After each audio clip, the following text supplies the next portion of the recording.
Yeah, that's the big dog hunt, Logan, everybody. Welcome to another episode of Kallas Remarks with your host Joe Staszak, Steve Kallas in the house, and of course, special guest Johnny Kallas. How you guys doing today? Good, Joe. Always good to be with you guys. You too. We're All gonna start good. baseball because I have some things to say and get out of my system. Um, Phillies are down 2-0 in a best of five, and they're heading out to LA today. I mean, you guys saw it. Blake Snell pitched a gem, and so did Jesus Luzardo. I thought he pitched very well. He retired 17 straight Dodgers at one point. But at the end of the day, you have to score some runs. The Phillies hadn't. I think they went 14 straight innings without a run from the previous game where they scored a couple runs in the 3 runs in the second inning off of Shohei Ohtani. And then some interesting things happened. They gave up 4 runs in the seventh last night and then got one back in the eighth.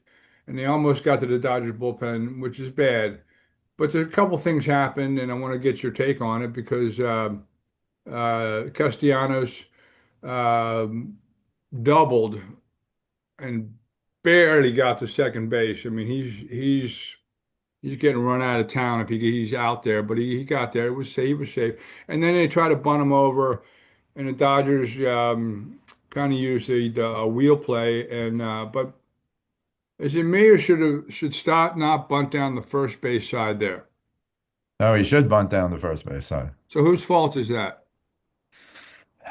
I don't think they thought Say Stone it. Go could make the ahead. play. Say it. I know No, you want to no, say it. no. Dave Roberts is like calling himself a genius for putting that play out, and that's why he went out to tell Well, him what that's great, to but that do. play doesn't work if Stott does what he's supposed to do and put it down the first base side. Yeah, very surprising because if he is a good bunter, and he is a good He is a bunter, good bunter. you would think you'd understand if you're trying. Now, But the isn't that Topper? Isn't that the Thompson? analytics guys might say, don't even bunt. You know that whole Right, that's true too. But if you're going to bunt and you're a good bunter, if he puts it down the first base line, the only reason not to would be if you had a left-handed first baseman, but Freddie Freeman's the first baseman, and he's righty, so he'd have to get and pivot. Right. So while it was an okay bunt, it was a little too hard. So Muncy, I think it was, can come It in, was turn and Muncie. throw and get him out.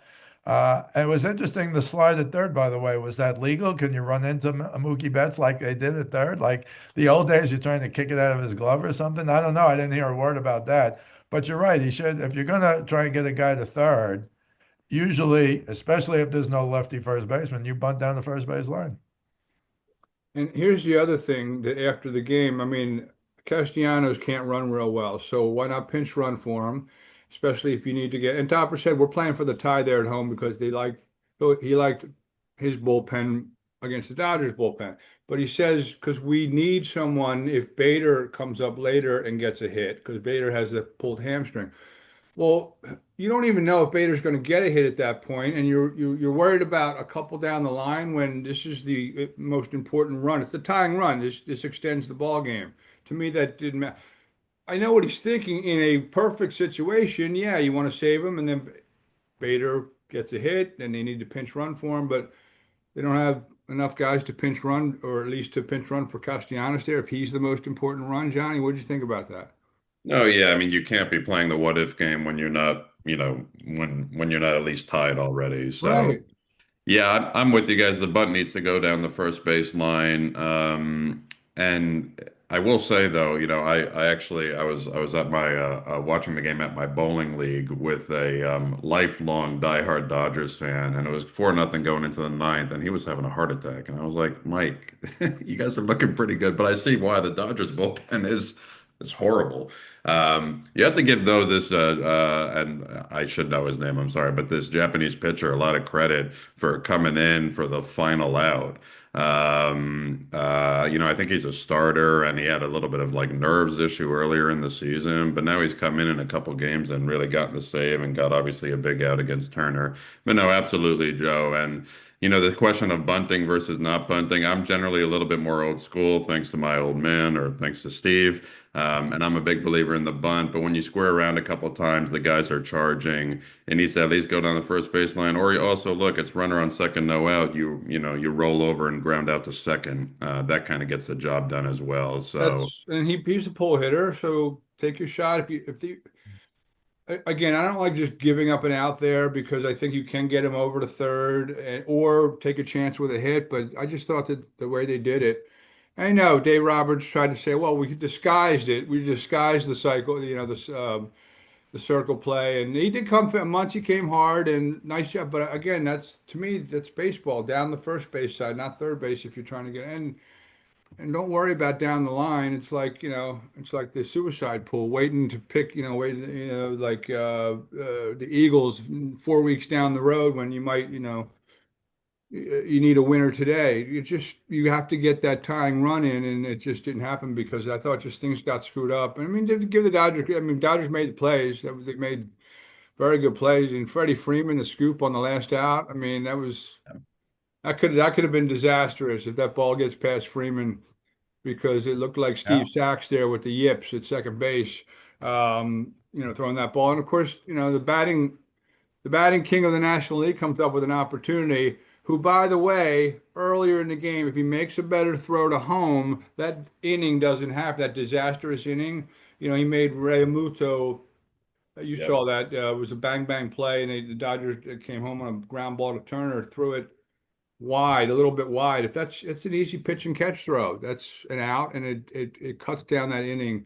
They didn't do the little things, in my opinion. And these guys are the ones at the top of the lineup didn't hit again. They're the ones that get paid. There's like $1 billion at the top of the lineup for the Phillies. Harper didn't do much. Schwarber, nothing, zero after 55 home runs. Who cares what he does in the regular season? These guys have to show up in the playoffs. To me, it looks like here we go again in Philly. Well, if I could, just a word on Blake Snell, who now is become Cy Young Blake Snell again. I know Johnny can talk to him. He saw him pitch like a week or 10 days ago, but Blake Snell has 18. This is on ESPN. He has 18 strikeouts in his first two starts for the Dodgers. That's the second all time of any starting Dodger pitcher in the history of the Dodgers. And of course, if anybody knows their history of the Dodgers, they know number one is Sandy Koufax. I know for sure, well, actually, I know both of them because I looked them up. In 1959, he was a young pitcher, but he had been in the league for a few years. He struck out six in his first start against the White Sox. And then in 1963, he struck out 15 Yankees, and that was the beginning of the end for the Yankees as they got swept by the Dodgers in 63. They lost to the Cardinals in 64. They got old in 65. But Blake Snell has been, Johnny and I still talk about it when Kevin Cash took him out of game six of the World Series and three batters later, they were losing the World Series because they took him out. But Blake Snell's got it back. I mean, he's been an up and down guy during his career. I think he's got two Cy Youngs. But when he's going good, he's tough. Now you got Ohtani as a starter who can go 6 innings. I grudgingly picked them before the playoffs, before the season, before the playoffs. Even with Rick Morris last week, I grudgingly picked the Dodgers to win it all. And right now they're well on their way. I did say, Joe, to cover myself, whoever wins the Dodgers Phillies series is going to win the World Series. But it looks like it's kind of going to be the Dodgers now, just like it doesn't look like it's going to be the Yankees for the same reasons as the Phillies. They're down 2-0. They got embarrassed. But I'll let Johnny talk a little bit about Snell and or the Yankees. No, yeah, I mean, I mean, he jokingly said, that was said, much have they been outscored in the first two games? He said like 112-6. It feels like that. It feels like that when I'm watching the game. I'm watching the score. I'm like, what the hell's going on with the? Yeah, I know the Blue Jays had a really good season, one of the best teams consistently all through the year. But what's going on there? Aaron Judge, okay, he's hitting a little bit. Yeah, singles. That's great. That's great. It's not what he does. yeah, but no one person is going to solve the run discrepancy that we've seen through the first two games. Not trying to defend Aaron Judge, but they're just not competitive right now.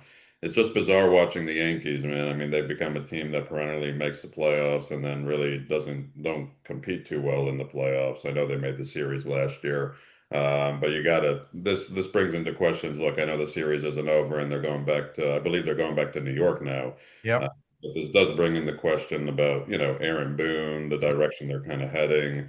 They need to be able to win. Look, the legacy is too strong for you to just lose every year in the playoffs to teams Well, like. is that Aaron Boone? I saw something on Twitter that made me laugh out loud. It said if Aaron Boone doesn't hit that home run in the ALCS against the Red Sox years ago, he'd be managing the Savannah Bananas. I don't know. That's a good question. That's a year they actually ended up losing to the upstart Florida Or the Marlins. Marlins, yeah. Josh Beckett was that year? Beckett, Dontrell Willis, Nitro Will, very nice, Johnny Callis. very young Miguel Cabrera. Yeah, that was a, I don't know how the Marlins had two World Series in They 6 years. did. That was I think Darren Dalton was on that team, the former Phillies catcher who passed away. But yes, he won one with the Marlins. Pudge, I think was right. Yeah. So, exactly. Yes. Yeah. So, anyways, but yeah, I'll let Steve. Maybe you want to wrap up on the Yankees, but just really disappointing, especially being from New York. Just and not that I'm the world's biggest Yankee fan, just disappointing to see how poorly they compete at times in the playoffs. I mean, 10-1, then they were losing 12-0 the second game. They gave up 23 runs. Apparently, it is the highest. And again, you know me with this postseason versus World Series stuff, but apparently giving up 23 runs in consecutive games. This is like the first time it's ever happened in the postseason. And the Yankees wake up. It's what you said, Joe. You're watching the game. It's suddenly 10-0. It's suddenly 12-0. It's 8-0. It's the games are over before it's like the fourth inning. And I don't know, can they salvage something at Yankee Stadium? Yeah, I guess they can. Toronto's obviously incredible at home. Their numbers are stupid numbers. And they beat the Yankees in the regular season series, and now they've dominated them in two games. They pitched this guy, Savage, who I think was a number one pick 2 years ago. And he just came up this year like he's a star already. He was lights out. So the Yankees are in deep trouble. The Phillies are in deep trouble. It does to me kind of pave the way for a Dodgers win. I mean, the Dodgers, if I thought they're going to use Ohtani out of the bullpen, but if he can give them six solid innings starting, and Blake Snell once again is Blake Snell. So I unfortunately think they're going to be okay. I should point out for Johnny, because he remembered this vividly, as will you, Joe. Um, Yesterday was the 15th anniversary of the Roy Halladay no-hitter for the Phillies. Again, it always troubles me. Loved Roy Halladay, great pitcher, Hall of Famer, lights out guy. And they always compared, oh, he even when they actually had the call at the end of the game, Joe, I don't know if you heard it, from 2010. And he said, oh, it's now he joins Don Larson. Don Don Larson's Larson not alone. And Don Larson's not alone, but there's to me a big difference between throwing a no-hitter in a perfect in game. a non-World Series And game now World Series. and a perfect game in the World Series. That's just me. I have a quote from Johnny that was in Phil Mushnick's column many years ago where he said, we went to see when they found the film of the Don Larson perfect game. Johnny and I went to see it with the legendary Bob Wolf. And Johnny was quoted in the New York Post as saying something like, this is the greatest game ever pitched in the history of baseball. I'm glad I could see it, or something like that. And I just find the difference. But Holiday was he was a lot better pitcher than Don Larson was. I I was can tell gonna you that. the difference between the Don Larson perfect game and the Halladay no hitter in a non-World Series game is the same as the difference between Roy Halladay as a pitcher and Don Larson as a pitcher. Halladay was unbelievably good. I don't know if he was first ballot, but he should have been. And the fact that he competed that long as a Blue Jay before he was the Phillies in a tough AL East. I just remember growing up, that's the one guy you didn't want to face if you were watching the Yankees within that division was Roy Halladay. So heck of a pitcher. Anyways, just wanted to say that. That happens to be a trigger for me that night, by the way, as I watched them roll that in because in that era of Phillies baseball, 5 straight years I was with Fox and I traveled with the team and I did everything. And every night it was something Phillies, especially in the postseason. It was the one night we didn't have a show, we didn't have anything. So the other networks had it. I decided to stay home and just take the night off. It was the one night in 5 years, and I'm watching at home and Halladay Oh throws boy. a playoff no-no, which I would obviously have liked to have been there for that. But good stuff. Yeah, good stuff, fellas. Let's talk a little football. Good game last night. Chiefs and Jags, a little back and forth. It's one of those games where a couple plays kind of turned the game around. The 97-yard pick six when the Chiefs were knocking at the door. The game was tied, I think, at 14 at that point. That 3rd and 7 pass down the sideline on the last Jags drive was ridiculous, and then he falls down. Does Trevor Lawrence went the 1 yard line? I think a lineman stepped on his foot. He still had time to get up, fell down again, and then got up and scored. I know they ISO'd Chris Jones. He's getting a lot of heat on social media because he didn't really pursue the ball, let's say, on that play. Oh, on that play, yeah, he was walking. He was walking on that play, and the Jags got it done. They're 4-1. That's as good as the Eagles and the Bills right now. What'd you think of the game? You got to talk to him. He liked him. He gave him a good shot to win the game, Johnny K. Johnny, okay, let's start with Johnny then. The Jacksonville Jaguars, yeah, I mean the Jags have played well, and they're at home. And the Chiefs, you don't really know with Kansas City, though. Honestly, their offense did play well yesterday. Was last week a little bit of a fluke because the Ravens are frankly so bad, especially on the defense. Well, now on both sides of the ball with Lamar out. But no, I think what was really impressive to me with Jacksonville is you scored 28 points, and it could have easily been 35 against a really solid Chiefs defense. And Very good obviously, defense. they were one, half a foot away from it being 35 with the fumble. I guess you could say the Chiefs were, also close to having an extra touchdown. This Devin Lloyd, what do you have? Two picks last week was Defensive Player of the Week, and then I think it was 99 yards, Joe. And I'll tell you what, that's talk about a talk about a play where you see why offensive players don't play defense. Kelsey couldn't tackle him. Mahomes had a terrible Right? look. But I will say Thornton was coming down, and Thornton I think runs a 4.3.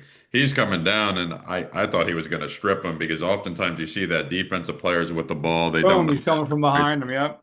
I don't know what the heck happened. I, it looked like he didn't even try. It was just bizarre. Anyway, so I thought Jacksonville was incredibly impressive. This is I hate to use these terms, but it is a statement win. The Jags haven't beaten the Chiefs since like 2009. Lawrence has obviously struggled against them, and they had some help along the way. Look, obviously, the pick six is huge.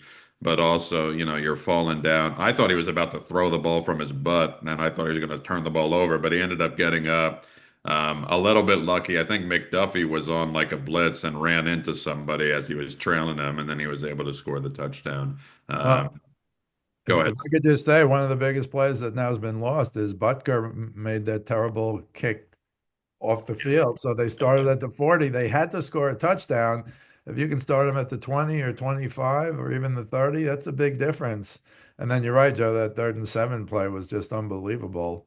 And let's not forget Travis Hunter and the catch he made. My Yep. goodness. I mean, he really is doing they're trying to do like 40 plays on offense, 40 plays on defense, which sounds incredible to me, but he's got the ability to do it. And he did make a really nice catch over a couple of guys. But I thought the Butker to have them start at the 40 has to really lift your confidence when you have to score a touchdown.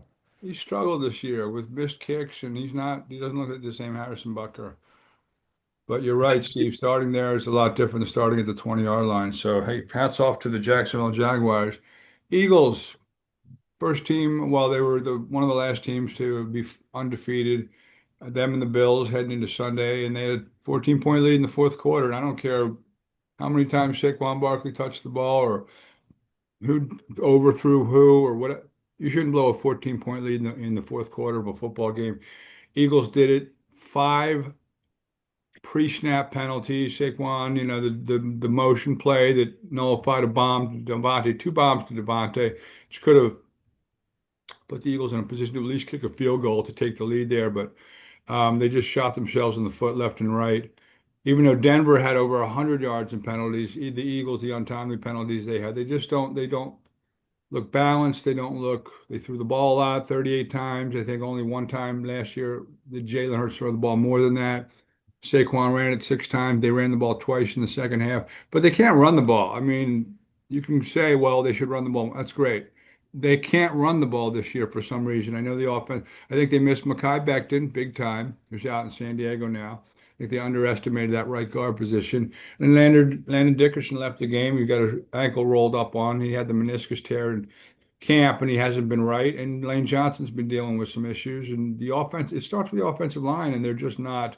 6 sacks, really? 6 sacks they gave up. And you Did know, you see they Joe? they weren't. Did you see the AJ Brown interview?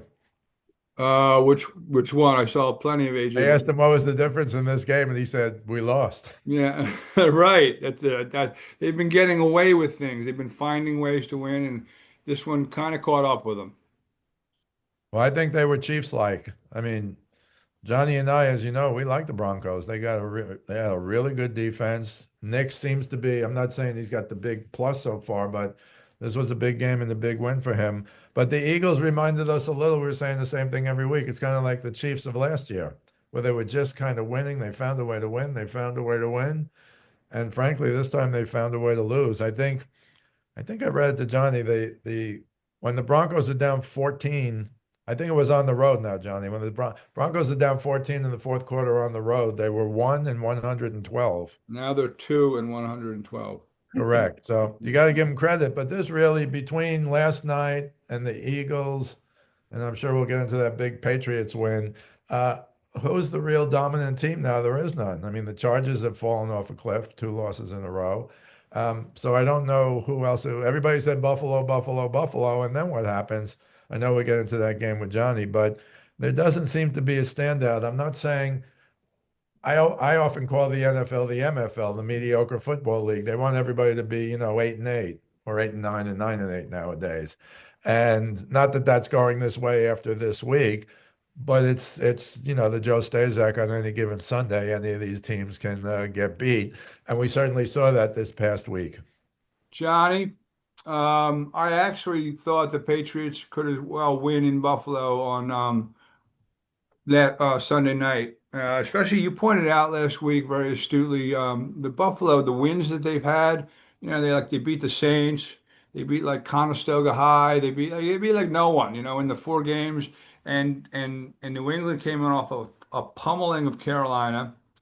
And Drake May, I've always liked Drake May. I know that maybe they were looking to draft a Josh Allen type, and maybe he's not, no one's Josh Allen, but he's big, he's strong, made really good plays. Stephon Diggs, going back home, wanted to have a big game, and I wasn't that surprised that they actually won the game. What are your thoughts on the Patriots and what Mike Vrabel's done there and Drake May? Well, you guys should be able to tell because I'll tell you about 3 years ago when I saw Chandler Jones taking a horrible lateral and steam bull rushing Mac Jones on his way to a crazy touchdown in Las Vegas. I went into a cave and I've been in that cave ever since that beatdown of Carolina last week. And I started coming out a little bit, got a little bit of sunshine, and now I'm on the beach after That's this. it, Jacoby Myers, where he threw back. Exactly. And And then Jacoby he's been on Vegas. He actually plays pretty well. He's just on a terrible team. No, look, it's a new day in New England. It really is. And now it's not, I don't think that's being, I don't think that's hyperbole. Your analysis is exactly right, Joe. I watched a little bit of Buffalo and I was just not only underwhelmed with who they beat, but, they beat New Orleans by 12. They didn't beat Miami by that much. I just thought they didn't look they look good, and to say a team wins by double digits and doesn't look great says that the team is pretty good. But they just seemed like they hadn't played anybody. And the Patriots are different this year, and it's all led by this second year jump of Drake May. And what I was so impressed by him is really having an understanding in a way, he's not a game manager we often use as sort of a negative term when describing it's quarterbacks. really not. I mean, He's it is thought of that way, but I think that's nothing. There's nothing wrong with that. And what I think he did such a good job, first half, sloppy football, a lot of turnovers. It's 3-3, but he didn't put the ball in harm's way. He took a few sacks where he probably could have tried to make plays, kept it smart. And then in the second half, when they really need to get going, he ends up, I think it was 13 of 14 in the second half. He makes a very Josh Allen-esque play where he's being brought down by a 320-pound lineman, gets the ball to Stephon Diggs. You made this point last week, Joe. Diggs is playing like a bona fide number one receiver. Last 2 weeks, over 100 yards. This week, he was close to 150. He has a burst in his step now. I mean, he took that one play, it was like an 8-yard curl route, and he ended up almost scoring. I mean, he looks pretty good. Hunter Henry's a really good tight end. Their offensive line, May was, he was under pressure and he's incredibly good rolling right. He's not bad rolling left. He had Demario Douglas open for a touchdown at one point, but the ball actually got deflected. And then they had this rookie kicker, who makes a 52-yarder.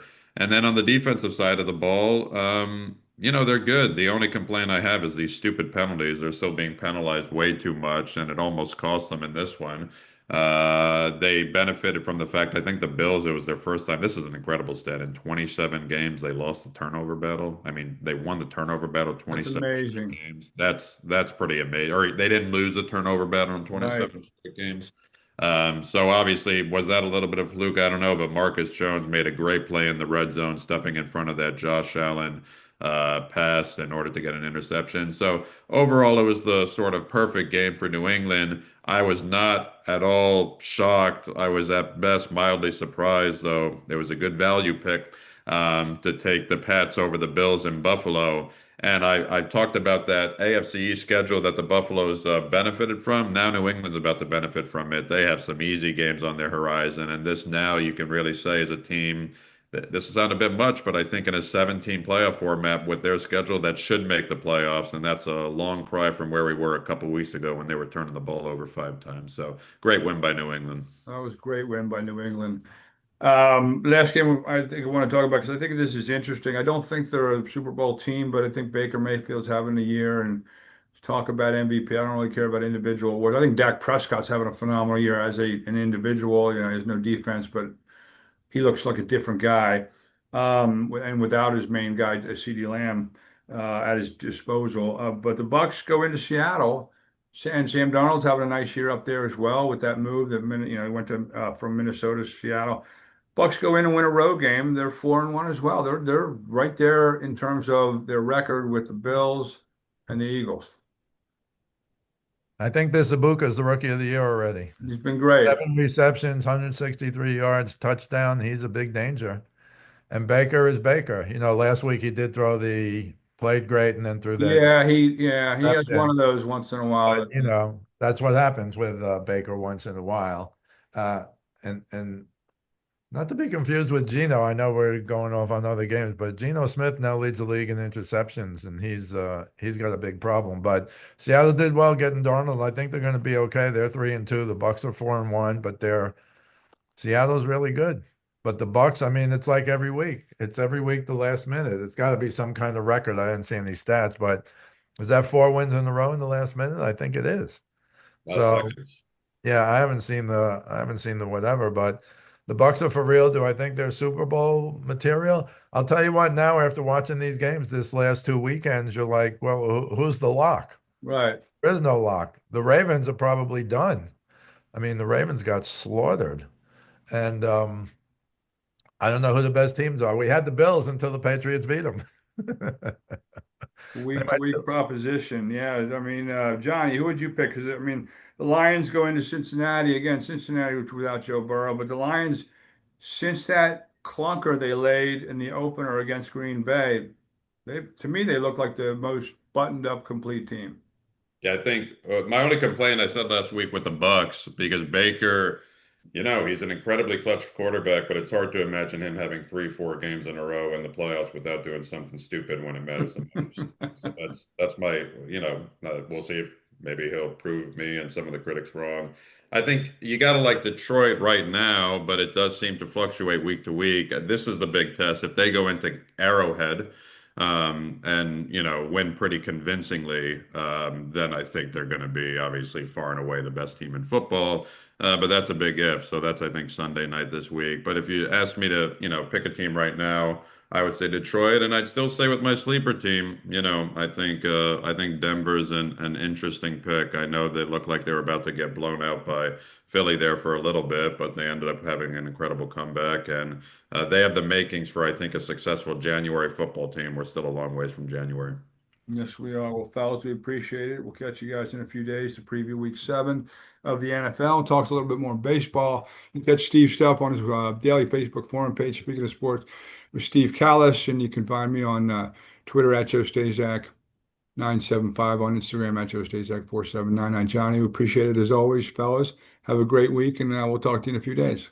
Always a pleasure, Joe. You too. All right, thanks, folks. We appreciate it, and we'll